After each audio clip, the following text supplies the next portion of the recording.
And we're live. Welcome to the Lakers Late Night Podcast. I am Anthony Irwin. I am all over the damn place. The Lakers beat the Celtic ass, as James Worthy would like to say it. Yeah, get that Celtic.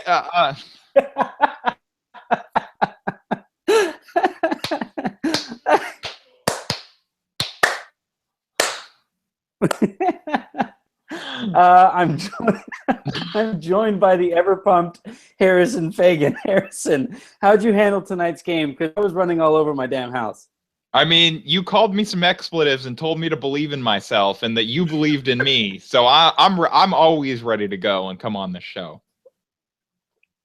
Look, I mean, it worked for Kobe. The Lakers won, so I figured I would inspire you using his technique. And yeah, I believe in you, mother's bleeper. I believe in you. Yeah. I'm not. I think we don't have the little explicit tag next to this podcast on iTunes, so we have to make sure that we don't curse, just so that everybody James understands. Worthy doesn't care about that little tag. James Worthy doesn't give a James Worthy has FCC fines to deal with after this game. I'll pay that fine for him. No, I won't. I take that back, Time Warner. I'm not paying. He can afford it. Yeah, much better than I can. Hey, look, the Lakers won, and there are a couple complaints, but for the most part, we've been waiting for that game all season. That, you know, you kind of just – I'm happy with how that played out tonight. And this is, I think, closest the Lakers have come to that for Lakers fans, right? Yeah, well, after every game, this is what, the team's sixth win, right? Mm-hmm. Their sixth win of the season. And this is, I think, the first one where we aren't starting the show by complaining about why it was bad, right? Because it's Boston. Mm-hmm. You got to be, I mean, who cares? You got to be happy about a win over Boston. Mm-hmm. It's like, I think Darius Soriano is the one that always says it. If the Lakers were to go 2-80 for a year, you'd still be able to be a little bit happy if it was 2-0 over Boston. Yeah. Well, like this time last year, when the tanking thing was a legitimate thing and the math worked out in tanking's favor, I remember I was at my parents' house, and I wasn't living there, Michael Wilbon. I still had my own spot, but I was at my parents' house, and as the game was going on, I think Rondo. Was Rondo over there? No, somebody. He was there Marcus for the first game because him and Kobe got breakfast. Yeah, that's right. So somebody hit a three-pointer that sent it into overtime, and I remember just jumping for joy. I was so happy because it helped the Lakers in their tanking efforts. This time tonight, I was legitimately cheering my tail off for this Lakers win in Boston. Kobe's last game there. That was phenomenal. There was a lot. That was the most fun I've had watching a Lakers game this season. And the young guys played well, right? Yeah, for the most part, they all showed good signs. I was not with you in cheering quite as much because I was also writing during the game, and I also can't really jump up and down right now. So that's not an option for me with a broken toe. But yeah, that was as fun of a game as we've had this season. Which we've used too much. Again, we've used that too much this season, but I don't know how else to describe it. It was other than only had like 4 fun games. The Timberwolves game has been it was a really good one. I guess that's true. Now we sound like Warriors fans. After every win, this was the best game of the year. I love life. The difference is the Warriors have like 30 wins already. The Lakers have 6. So for a while we were counting losses as the best game so far because the Lakers were that terrible. So yeah. That's how that goes. I forget. I think from Lakers Outsiders, they had tweeted out at some point that, you know, the stats for the young guys and all of the stats were impressive. And, you know, I guess the one negative about the game is that yet again, Randall and Russell sat to finish the game when I thought they were playing. I thought Russell was completely controlling the game because the Lakers were cutting around him. And I thought Randall was just the force of nature that he usually is on the board. So it was kind of a bummer to see those guys go out. But we talked a little bit before we went live and you said that there were at least somewhat explanations for Byron's thinking there. Yeah, well, at the end of the game, it looked like he took Randall out to get Nick Young in for defensive purposes, which has to be the first time that's ever been said. But Nick Young actually does match up with Evan Turner a little bit better than Randall does, who I believe Randall was switched on to a couple times because the Celtics had kind of went small. And so it was weird to see the three guns lineup of Lou Williams, Jordan Clarkson, or Lou Williams, Nick Young, and Kobe closing out the game. But I mean, with the exception of Kobe, who didn't play well, he had that big shot at the end, but he was pretty much detrimental to the team for most of this game. As I know, it's going to bother people that I said that, but that's what it is. He didn't play very well tonight. Yeah, he wasn't very good. Yeah. Yeah. He hit that giant three at the end, though. So I guess results over process again. Yeah. Well, I mean, a big part of it, and I believe it was Darius who sent that out, or sent out that he noticed that Kobe was short on a lot of his shots, and eventually all these minutes and playing through injury and stuff like that is gonna build up on him, and that's what it looked like in the early stretch of this game. And now eventually Kobe kind of said, all right, my jumper isn't working, I'm going to start going to the basket. He had two layups in a row, and he had like a pseudo dunk that, again, all right, personal pet peeve that's going on right now in this Lakers season is that everybody keeps on saying vintage Kobe, vintage Kobe, vintage Kobe. And it's like, look, him laying the ball over the top of the rim because he can't elevate as high as he used to is the definition of not vintage Kobe. You can't say that about him. Well, no, technically a vintage describes something that's been aged. So I get it kind of counts, right? I mean, you can if you're defining it like that, but I have a feeling a lot of people are like throwback Kobe and we're back to Kobe, and that's not the case at all. It's not.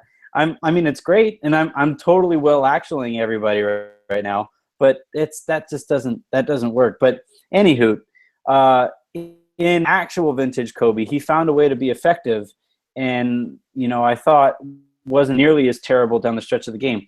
Now, what was bad down the stretch was that the Lakers resorted to ISO ball for whoever brings the ball across half court. In this case, it was Jordan Clarkson. That needs to improve, right? It needs to improve, but it did end up kind of working out tonight. Russell did get stripped by Avery Bradley, or not Russell. Clarkson did get stripped by Avery Bradley on one of those plays, and there were a couple where the Celtics really clogged the Lakers' offense because they were able to get ball pressure because they knew that whoever brought the ball down was just going to chuck. But Clarkson was able to blow by for a late layup. I think Kobe ended up, like you said, he got to the basket a couple times. So Lou Williams was able to do some things, but it ended up working out, I guess. I don't know. You're probably right, though, that they should get more ball movement. Ideally, you want more ball movement, is what I'm trying to say. Yes. Tonight it worked.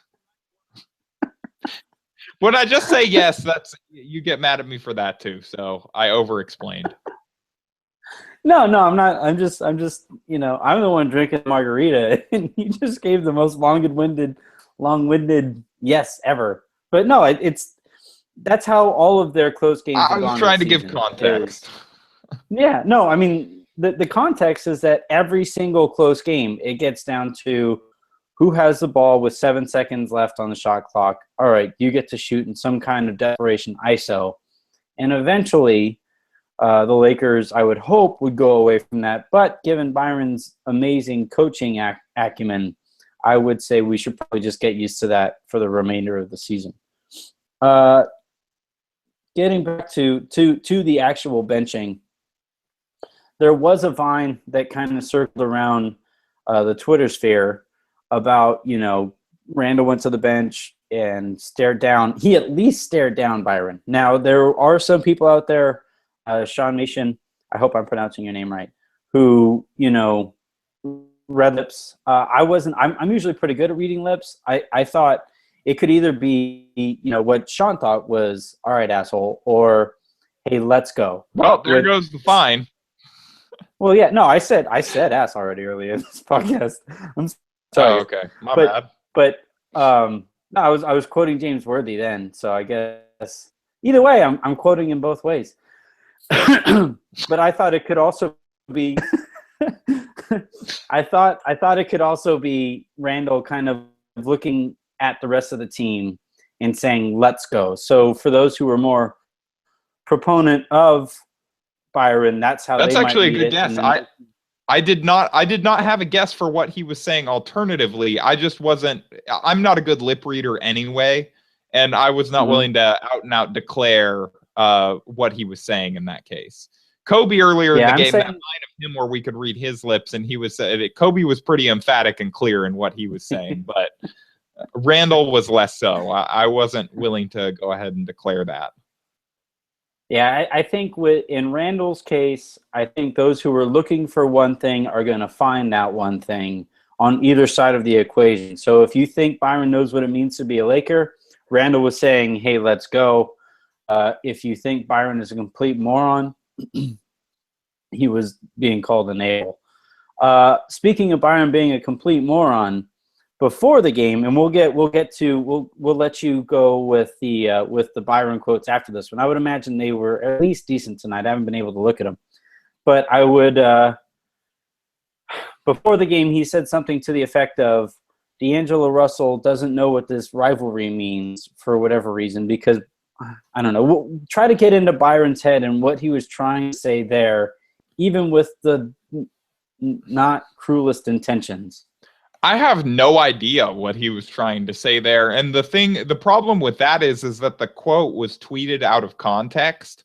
And so we don't know what the question was. We don't know why he was talking about DAngelo Russell's knowledge of the Lakers-Celtics rivalry, but it's still kind of a dumb thing to point out that to phrase it like that. Yeah, I don't know. I could say what? I said that was a good save. Yeah. Dumb thing to say. It's still yeah, you're throwing me off all night tonight, man. Just poor teammate. But no, it was another line in Byron saying something that, did you really need to say that? Was that necessary to say that about the young guy? Even if he didn't mean it maliciously, it's kind of like that Moutier thing earlier in the season when he said, well, we didn't really think he was a true point guard, and we thought DAngelo Russell was, I forget exactly what he said to follow that up with, but it's like, why did you need to say that? That wasn't necessary. It's just a bad look. I don't know. I don't understand. So, if you're trying to put context on it, let's try to make it the non-terrible way to look at this, right? And if even in that situation, I've never played a single second of Lakers versus Celtics basketball. But at the end of the day, I do understand that there's a legitimate rivalry, hence my running around the house like a crazy person, because the Lakers were beating the Celtics in a completely meaningless game. That's how this rivalry works. That's like saying, I think heart surgery is hard. I don't have to be a heart surgeon to say that kind of thing, right? And if DAngelo Russell, and if the context is, Russell was saying, I can't wait to go and play in this rivalry game. I can't wait to maybe start casting my legacy in this kind of rivalry. In what situation is the response on Byron's part, you don't get it, kid? It just doesn't make any sense. Yeah, it's like I just said, I don't understand. I'm not even going to try and guess at the context of it because I don't really need to. I think the point is that it was an unnecessary thing to say. Unless DAngelo Russell was walking around the locker room before the games calling himself expert of Lakers-Celtics rivalry, I have more victories against the green than any of you guys do. I played 2K growing up. No, all right. In that case, Byron, it was warranted. Otherwise, probably not. Or the other situation that might warrant Byron putting him in his place is if Russell walks in wearing a Larry Bird jersey. Then okay, all right, Byron, You can tell the kid that he doesn't understand the damn rivalry. All right, so let's finish up here. This was Kobe's last game in Boston. I already tweeted out my favorite Kobe moment in Boston, and actually this game here might actually wind up in my top 5 for Kobe moments in Boston. I'm putting you on the spot. Or maybe, do you want me to go first, and then you can think I of your actually favorite didn't one? see your tweet, but let's see if ours are the same. Okay. Mine is probably, I know they won the finals there in 2010, but no moment from those games like truly crystallized with me as much as I think it was also 2010, but when Kobe hit that game winner over Ray Allen from, I think, the left elbow, is where it is in my mind. That was one of my favorite individual Kobe moments in the Garden. Yeah, mine doesn't mean anything in the grand scheme of things. It was a regular season game. The Lakers were blowing out the Celtics, and Kobe was at the free throw line, I believe, or they were bringing the ball up past half court. And it was kind of like tonight. Lakers fans just kind of took over the Garden, and they were just chanting MVP, MVP. And this was during a season that Kobe deserved the MVP chant, so that was kind of cool.